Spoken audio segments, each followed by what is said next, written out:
How to withdraw money from Gocrypto.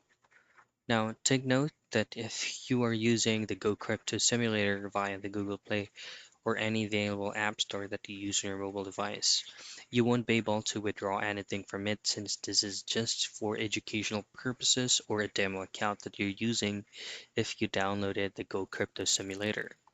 However, if you use your Gocrypto business account, it's very simple to withdraw it. All you have to do first is just open up your Gocrypto account, and then you should be able to see your current balance on your home screen or onto your dashboard. And from there, all you have to do next is just to go straight into withdrawal, and then all you just have to type in is an external withdrawal wallet address.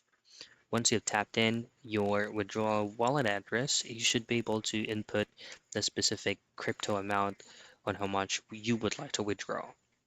So your wallet address should match or link to your Gocrypto account without any problems. Once you've connected it over, you can withdraw any amounts anytime you want. And that is how you withdraw money from Gocrypto.